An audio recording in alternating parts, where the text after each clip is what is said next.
صل على سيدنا محمد طب القلوب ودوائها وعافية الأبدان وشفائها ونور الأبصار وضيائها وعلى آله وصحبه وسلم. اللهم صل على سيدنا محمد طب القلوب ودوائها وعافية الأبدان وشفائها ونور الأبصار وضيائها وعلى آله وصحبه وسلم. اللهم صل على سيدنا محمد طب القلوب ودوائها وعافية الأبدان وشفائها ونور الأبصار وضيائها وعلى آله وصحبه وسلم. الحمد لله رب العالمين والصلاة والسلام على أشرف الأنبياء والمرسلين وعلى آله وصحبه أجمعين. سبحانك لا علم لنا إلا ما علمتنا إنك أنت العليم الحكيم ولا حول ولا قوة إلا بالله العلي العظيم. رب اشرح لي صدري ويسر لي أمري واحلل عقدة من لساني يفقه قولي وسدد لساني واهد قلبي بحق سيدنا وجدنا رسول الله صلى الله عليه وسلم. يا أيها الذين آمنوا اذكروا وقاتلوا ورابطوا واتقوا الله لعلكم تفلحون. اللهم أرنا الحق حقا وارزقنا اتباعه. Ya Allah, ya Tuhan kami, tunjukkanlah kepada kami yang benar itu sebenar-benarnya dan jadikanlah kami di kalangan orang yang mengikuti akan kebenaran. Wa arinal batila batilan warzuqna ijtinabah. Ya Allah, tunjukkanlah kepada kami yang batil, yang sesat itu sebenar-benarnya sesat, dan jauhkanlah kami daripada mengikuti akan kebatilan dan kesesatan. Rabbana iftah bainana wa baina qaumina bil haqq wa anta khairul fatihin. Ilahi anta maqsudi wa ridhaka maqlubi, a'tini mahabbataka wa ma'rifataka ya Allah. Nawaitul i'tikaf fi hadzal masjid sunnatan lillahi ta'ala. نويت التعلم والتعليم والتذكر والتذكير والنفع والانتفاع والإفادة والاستفادة والحث على التمسك بكتاب الله وسنة رسول الله والدعاء إلى الهدى والدلالة على الخير ابتغاء وجه الله ومرضاته وثوابه وقربه سبحانه وتعالى. Hadirin sidang jemaah muslimin muslimat, ayahanda, bonda, adik kakak yang dirahmati lagi diberkati oleh Allah Ta'ala sekalian. Alhamdulillah, bersyukur kita kepada Allah kerana Allah Ta'ala masih beri kepada kita peluang. Allah Ta'ala masih memberikan pinjaman kepada kita sebuah kehidupan. Kita boleh bernafas, kita boleh menghirup udara, kita boleh lagi bergerak ke sana dan ke sini, kita boleh lagi merasai akan segala pemberian-pemberian yang Allah Ta'ala berikan di atas dunia ini. Alhamdulillah, syukur juga kepada Allah kerana baru-baru ni di masjid kita ni telah didatangi oleh seorang Habib dan beberapa habaib yang lain juga, iaitulah Habib Abdul Rahman bin Ali Al-Haddad. Jadi beliau itu adalah cucunda kepada pengarang kitab kita ni, Al-Imam Al-Haddad rahimahullahu ta'ala, yang ke-8, generasi yang ke-8. Jadi Habib Abdul Rahman bin Ali Al-Haddad yang bagi tausiah kepada seluruh jemaah di Masjid Kampus Maya baru-baru ni lah. Jadi alhamdulillah. Jadi di kesempatan itu juga secara peribadinya alhamdulillah juga saya telah bertemu dan mengambil ziarah dan memohon keizinan daripada beliau lah selaku pewaris kepada Al-Imam Al-Haddad rahimahullah, agar diberikan izin dan juga ijazah keseluruhan kitab-kitab Imam Haddad dan wirid-wirid yang diamalkan oleh Imam Al-Haddad. Di antaranya yang ada di hadapan tuan-tuan inilah Ratibul Haddad. Ratibul Haddad ni sebenarnya tidak asing di tempat kita. Kalau orang tua dulu dia panggil juga dengan Ratib Syahid, Ratibul Masyhur, Ratib Syahid. Dan ia adalah amalan-amalan sebagai pakaian diri yang memang diamalkan oleh sebahagian besar para alim ulama kita. Di antaranya yang diamalkan oleh Tok Kupaluh diri itu, dia antara amalan dia adalah Ratibul Haddad. Jadi kalau dia bagi kesempatan kepada kita baru ni untuk mengijazahkan amalan tersebut, maka sangat baiklah. Jadi amalan ni ada asasnya daripada Al-Quran dan hadis belaka, cuma disusun oleh Al-Imam Al-Haddad rahimahullah ta'ala, Kutubul Irsyad wa Ghawsul Ibad.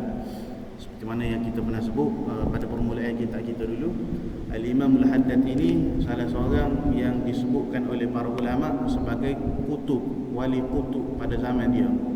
Beliau ni seorang yang buta, tetapi hatinya itu bercahaya cerah dan hati yang terang.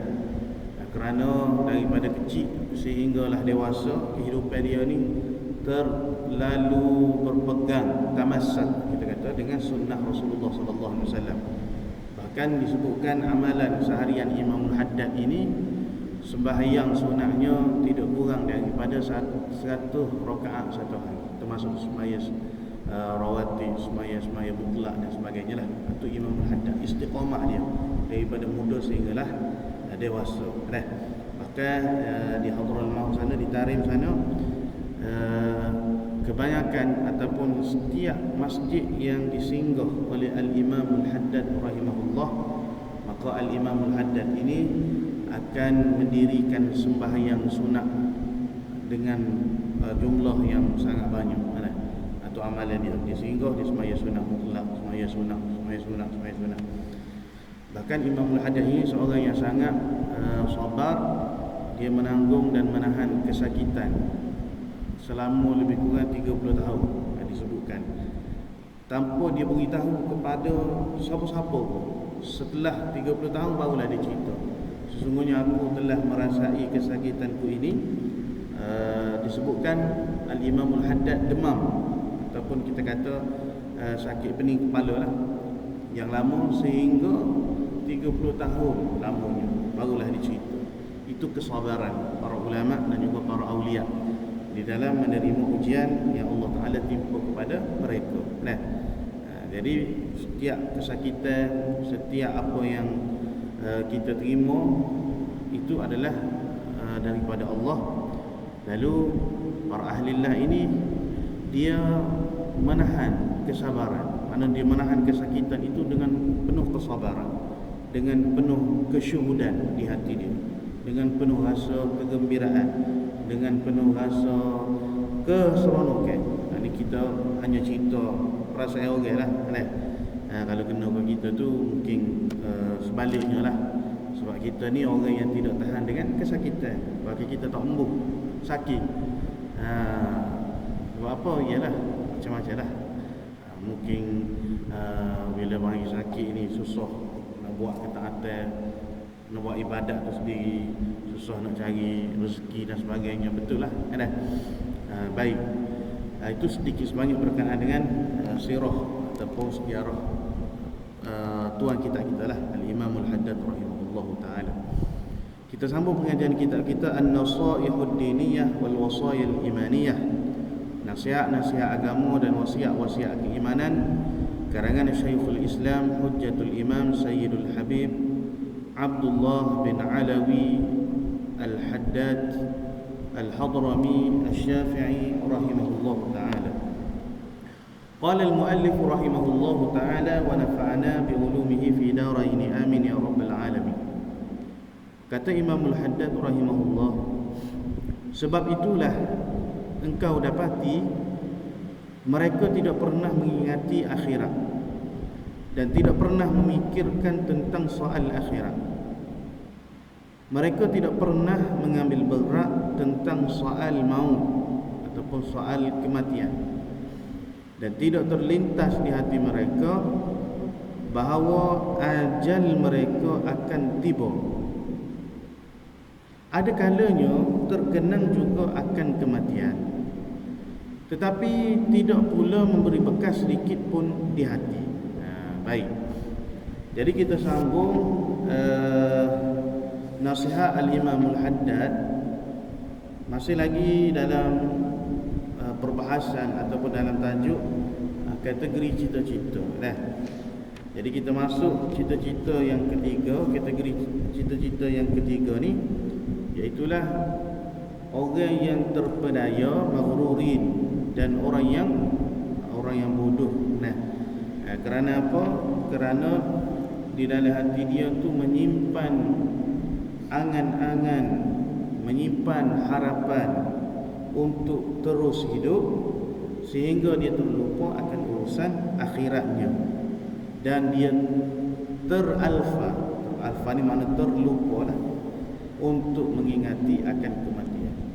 Sedangkan kematian itu adalah suatu kepastian, suatu benda yang pasti.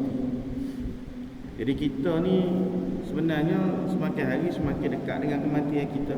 Tidak ada orang yang jauh dengan kematian. Hakikatnya memang mati itu setiap saat semakin menghampiri kita. Umpama kalau kita kata pelita, minyak pelita tu dia akan habis, kering. Nasyid pun dia ada sebutkan, hijah nasyid. Hidup ini bagaikan apa? Hidup ini bagaikan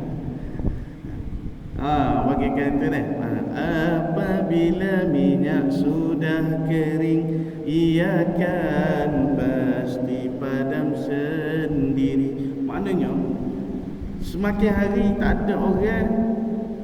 Dia kalau kita kata macam apa kita nak bagi perumpamaan, macam lingkaran buat nyamuk. Semakin lama semakin pendek. Jadi gitulah peluang Allah beri kepada kita ni.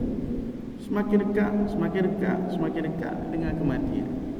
Tapi mungkin kita ni terpesona, macam kita sebut pada minggu lepas tu, ciri-ciri dunia.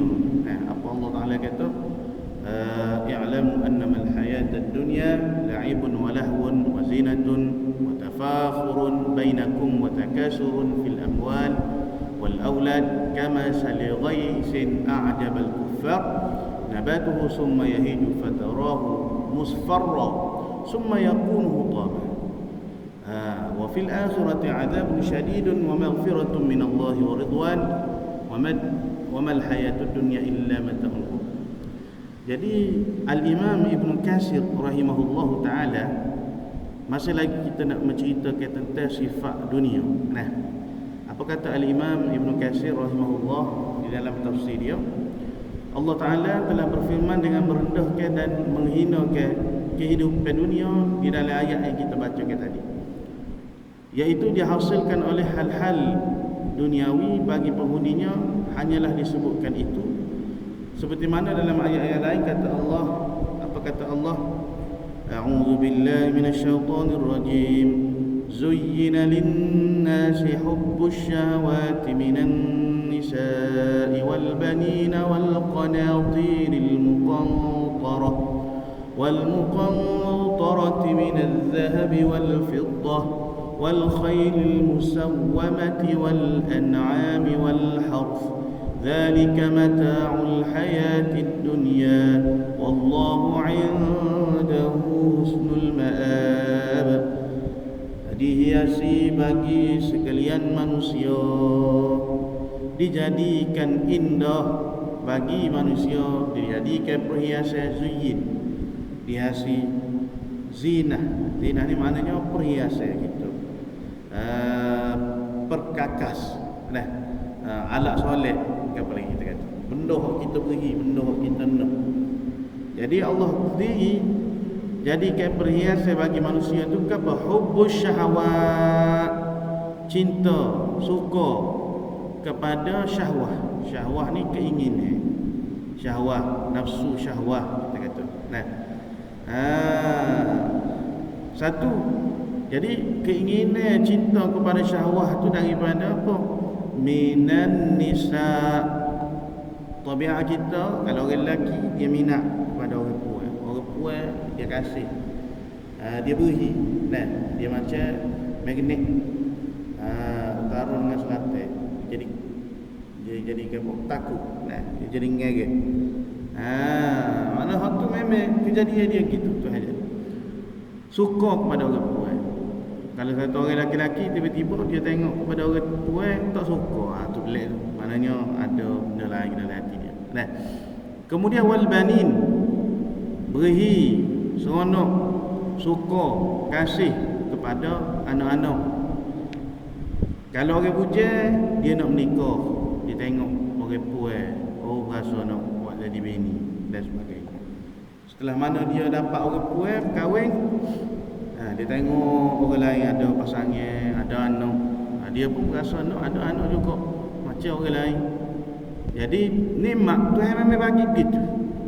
Jadi Allah Ta'ala ni dia tahu kita tu minat pada perkara tersebut, lalu Tuhan cipta benda tu kepada kita, Tuhan beri kepada kita seperti mana apa yang kita nak, apa yang kita minat, apa yang kita suka.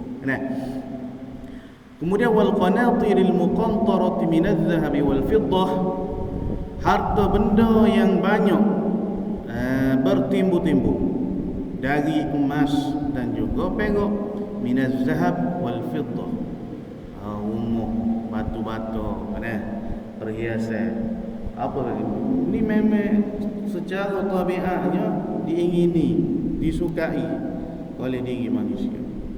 Kemudian apa lagi? Wal khailil musawwamah. Wal khailil musawwamah ni maknanya kuda peliharaan.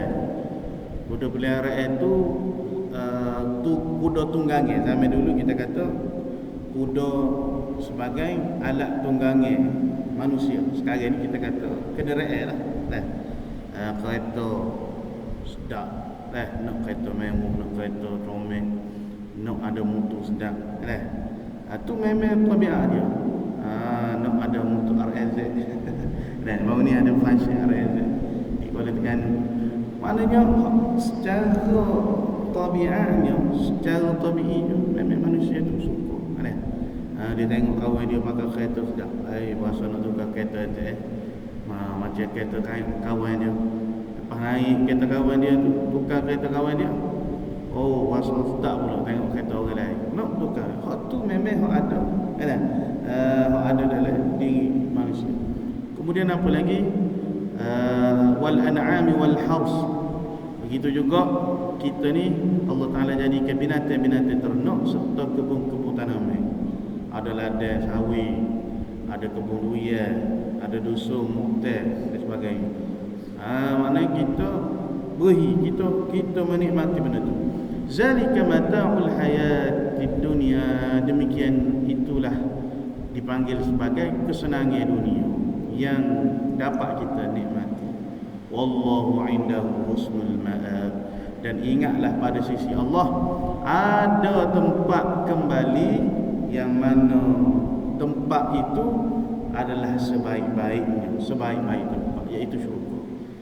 Jadi dunia ni kita kata daripada anak, perempuan, tunggangan, kenderaan, tanah, kebun dan sebagainya, Kadang-kadang ada orang dapat, mungkin sebahagiannya dia ada berlaku, dalam gegam dia ada berlaku, bini, pak cukup, anak 12, rumah istana, maknanya dia ni cukup lekat ada berlaku, kebun dusun.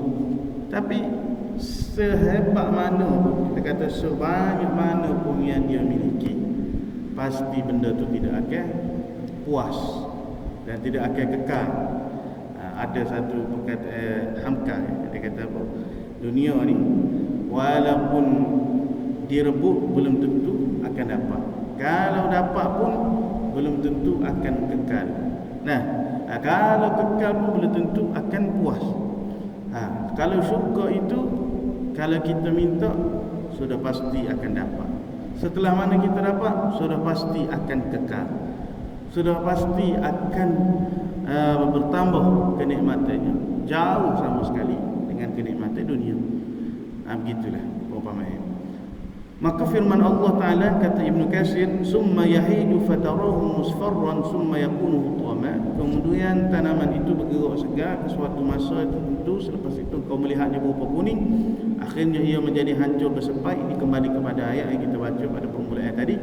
Maksudnya tanaman itu berubah menjadi kering sehingga kau melihatnya berwarna kuning, setelah sebelumnya berwarna hijau, dan selepas itu semuanya berubah menjadi kering dan hancur. Demikianlah kehidupan dunia berjalan. Pertama muda belia, lalu menginjak dewasa, kemudian menjadi lemah dan tidak berdaya. Ketika perumpamaan itu menunjukkan lenyap dan musnahnya dunia, yang pasti akan terjadi, tidak mungkin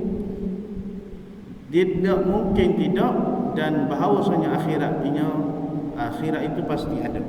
Dan tidak mungkin Allah Ta'ala mengingatkan agar sentiasa beringat dengan kehidupan dunia dan menanam kecintaan terhadap kebaikan di dalamnya.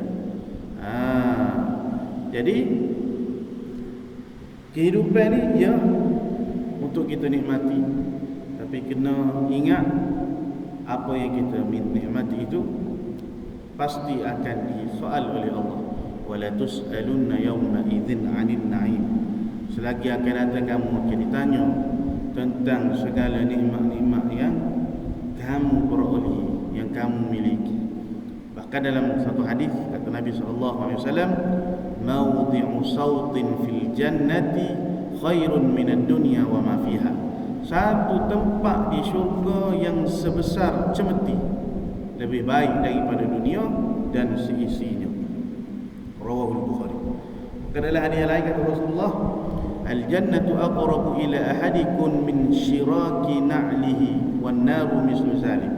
Sesungguhnya syurga itu sebenarnya dekat, lebih dekat kepada salah seorang di antara kamu daripada tali sandalnya.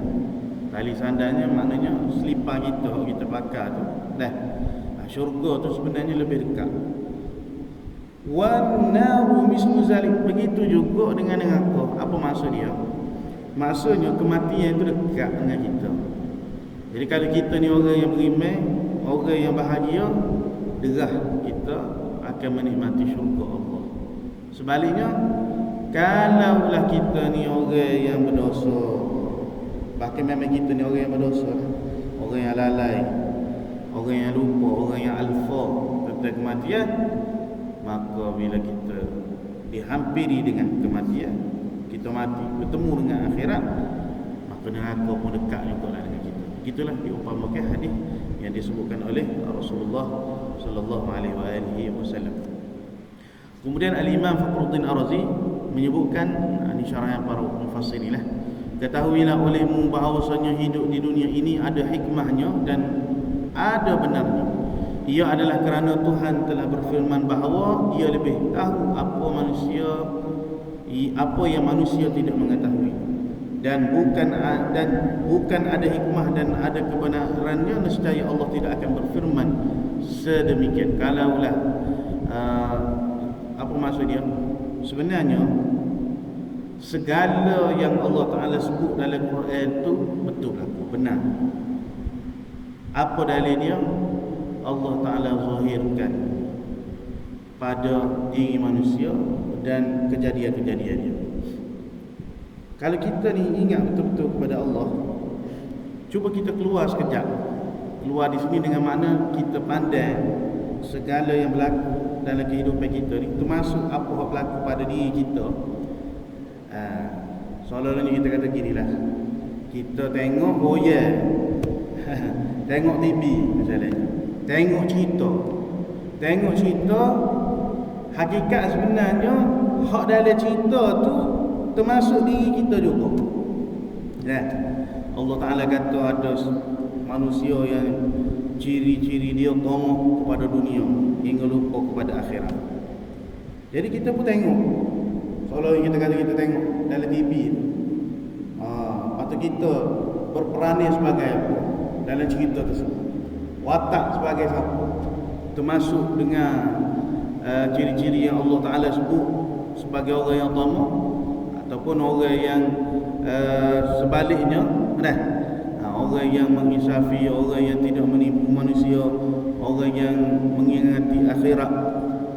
Jadi segala yang Allah Ta'ala cerita dalam Quran benar berlaku.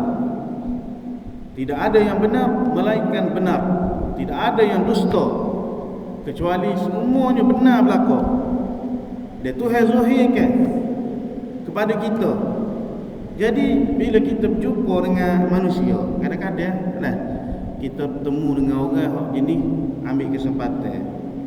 Ada orang yang curu, ada orang yang jujur dalam persahabatan, ada orang yang menipu, ada orang yang gila kepada kuasa, gila kepada pangkat, gila kepada kedudukan, sanggup suap orang sana, suap orang sini, semata-mata biar dia kekal dengan jawatan dia. Banyak. Hak ni gitu, hak ni gini, banyak macam-macam. Hak ni deki sama-sama dia, walaupun atas nama perjuangan Islam lah, deki nak suruh singkirkan musuh dia, nak suruh nak catat musuh dia, kata benda-benda tak molek, pergi jumpa tak bomo dan sebagainya, sihir kawan ni. Jadi ni cerita manusia hak kita kata berlaku di hadapan mata kita, yang kita kata kalau kita tengok dalam TV tadi, watak tu ada, kan? Jadi segala benda yang berlaku di hadapan kita ni yang kita panggil sebagai majlah, mazahir. Tuhan zahirkan segala sifat-sifat dia, Tuhan zahirkan segala kebenaran ayat-ayat dia, Tuhan zahirkan kepada kita jenis-jenis perangai-perangai orang. Supaya apa? Supaya kita pertama kita memandang kebesaran Allah, kita memandang negeri akhirat, kita memandang supaya Allah jauhi kita daripada manusia-manusia yang tidak selamat yang Allah Ta'ala telah zahirkan, jadikan mereka di atas dunia. Sebab tu kita kena minta sama, ya Allah, mu tunjuklah kepada aku ni jalan yang benar. 17 kali kita baca surah Fatihah, ihdinas siratal mustaqim, ihdinas siratal mustaqim. Apa makna dia? Adakah kita ni sekarang duduk di atas jalan kebenaran dah? Adakah kita ni tidak duduk di atas jalan kebenaran lagi? Bukan begitu. Sekalipun kita dah duduk di atas jalan kebenaran, biar Tuhan kekalkan kita di atas jalan hak lurus ni, jalan siratal mustaqim. Setiap apa yang berlaku dalam kehidupan kita tu biar Tuhan takdirkan kita ni seperti mana Allah Ta'ala cerita dalam Quran, hak ciri-ciri orang yang mukmin, ciri-ciri orang yang siddiqin, ciri-ciri orang salihin, ciri-ciri orang yang muttaqin. Biar Tuhan letak kita situ. Kalau dalam cerita tadi tu kita nak hero, hak baik, hak jujur, soalnya gitu. Bahkan dunia ini sebenarnya hanyalah sebuah mimpi. Apabila manusia itu tersedar daripada tidurnya, maka barulah dia sedar yang dia itu sedang bermimpi. Apa makna mimpi? Khayalan. Apa makna sedar daripada tidur? Bila datang kematian, bila mati dah baru sedar. Tapi ketika tu mimpi yang kita kata waktu kita hidup di dunia ni, dia tidak sama macam mimpi sewaktu kita tidur di dunia. Nah, sebab mimpi hak kita sedang hidup di dunia ni, hak tu tidak diambil kira, tidak diambil hukum. Tapi kehidupan hakikat hak di dunia ni jadi umpamakan sebagai mimpi juga setelah mana kita mati. Yang tu akan dikira. Nah, yang tu akan dihisab, yang tu akan dipersoalkan oleh Allah Taala. Laha ma kasabat wa 'alaiha ma iktasabat. Nah, bagi orang yang buat kebaikan dapatlah kebaikan, bagi orang yang melakukan kejahatan maka dapatlah kejahatan. Jadi kesimpulan dia, apa yang kita baca, dunia ini dia ada beberapa sifat. Pertama dipanggil la'ibun, permainan jasmani, dan inilah perbuatan anak-anak yang mereka itu menjadikan diri mereka sangat letih. Kemudian setelah permainan tersebut selesai, tidak ada faedah yang diperolehi. Tengok anak kita budak-budak, dia main, dia main semata-mata main, siapa dia puas, siapa dia letih, akhir sekali tak ada apa-apa dia. Nah, maknanya tak ada apa-apa di sini, hanya keseronokan, hanya orang panggil lepas angin gitulah. Nah, yang kedua lahun, sesuatu yang melalaikan, senda gurau yang menyebabkan hati kita jadi lalai. Inilah perbuatan orang dewasa yang kebanyakannya setelah perbuatan yang melalaikan itu selesai, maka yang tinggal hanyalah penyesalan. Duk seronok lalai, lahun maknanya kupu harta, maknanya enjoy dia dan sebagainya kita kata. Akhirnya hati dia lalai daripada mengingati Allah, tinggal segala suruhan Allah, maka ketika tu menyesal dan sebagainya. Ini kerana orang yang berakal setelah melakukan perbuatan yang melalaikan, dia melihat bahawa hartanya hilang, umurnya berkurang, yakni pergi, dan kelazatan habis, sedangkan nafsu ataupun jiwa semakin rindu dan haus akan hal tersebut. Namun nafsu tidak memperolehinya, sehingga terkumpul kesan buruk dan berkesinambungan, yakni tidak pernah rasa puas. Kemudian yang ketiga, dunia itu juga dipanggil sebagai zinah, perhiasan. Beriah dalam hal pakaian, beriah dalam hal makanan, beriah dalam hal minuman, beriah dalam hal kenderaan, beriah dalam hal rumah, istana, kedudukan dan lain-lain.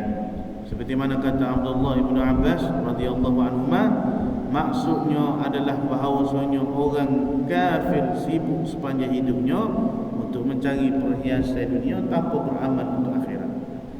Jadi kita ni Allah suruh cari bahagia dunia, tapi kena ingat apakah sebalik daripada kehidupan ni, ada negeri akhirat. Itu orang beriman dengan orang kafir. Kalau orang kafir dia tak ada fikir dah, bagi dia kehidupan ini hanya sekali. Kita tak, kita ni kehidupan ni ada dua kali, hidup di dunia dan hidup di akhirat. Kemudian yang keempat iaitulah tafakhur, saling berbangga-bangga terhadap sifat yang fana, sifat yang binasa, yang tidak abadi dan pasti hilang. Apa boleh jadi kita duk bangga-bangga dengan nasab, ada setengah orang bangga dengan kekuasaan, bangga dengan kekuatan, bangga dengan bala tentera.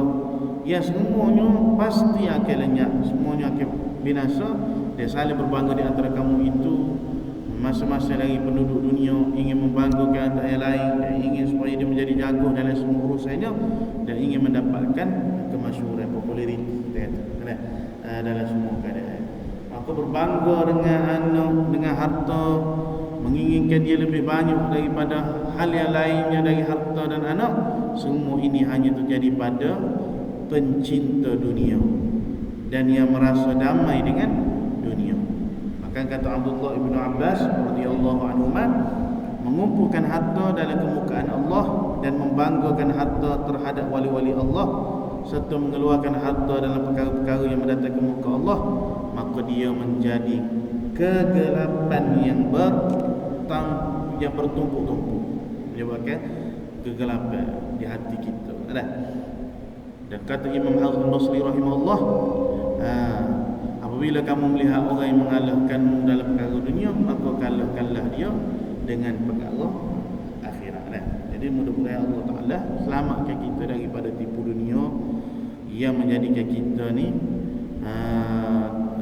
tidak bahagia di dunia dan juga di akhirat. Jadi bila Allah Ta'ala selamatkan kita daripada ni, maka mudah-mudahan Allah jadikan kebahagiaan kehidupan kita di dunia dan akhirat, seperti mana yang biasa kita baca, Rabbana atina fid dunya hasanah fil akhirati hasanah wa qina azabannar. Wahai Tuhan, kurniakanlah kepada kami di dunia ini dengan kebaikan dan di akhirat dengan kebaikan, dan selamatkanlah kami daripada azab neraka.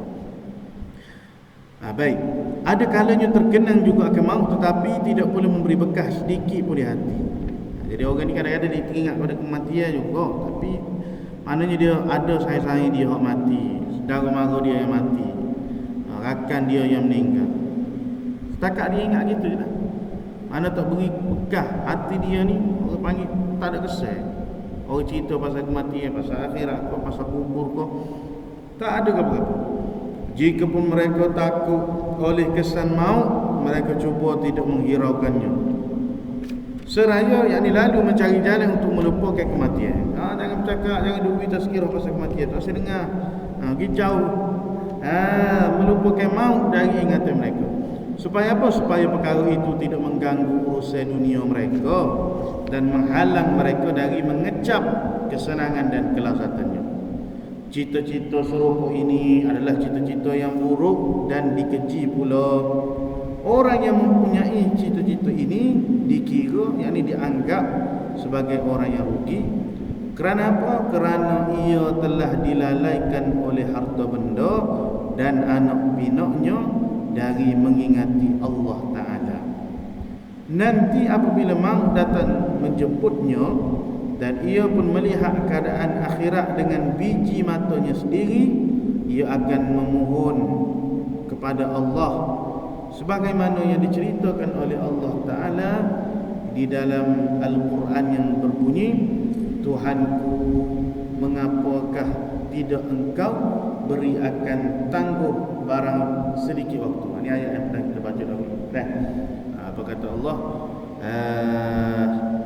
Sehinggalah wa anfiqu mimma razaqnakum, infakkanlah sebahagian daripada rezeki yang kami berikan, hatta ya'tiya ahadakumul maut fa yaqulu rabbi laula akhartani ila ajalin qarib fa asaddaqa wa akum minas salihin. Bila datang kematian itu, maka ketika itu dia nampak dah akhirat. Kau diminta dengan Allah, laula akhartani ila ajalin qarib, boleh tak Tuhan beri kepada aku, memberi kepada aku sedikit masa lagi. Wala yu'akhirallahu nafsan idza jaa ajaluha wallahu khabirun bima ta'malun. Tidak akan sekali-kali Allah Ta'ala menangguhkan ajalmu. Sesungguhnya Allah Ta'ala itu Maha melihat apa yang kamu lakukan. Kemudian kata pengarang kitab kita, Allah Ta'ala berfirman, ya ayyuhalladzina amanu la tulhikum amwalukum wala auladukum an dzikrillah wallahu ta'ala alam wa ilmu. Jadi setakat ini adalah untuk malam ini. Mudah-mudahan kita mengambil pengajaran dan manfaat daripada apa yang disampaikan oleh pengarang kitab kita, yu'til hikmata man yasha wa man yu'tal hikmata faqad utiya khairan katsira wa man yazakkaru illa ulul albab.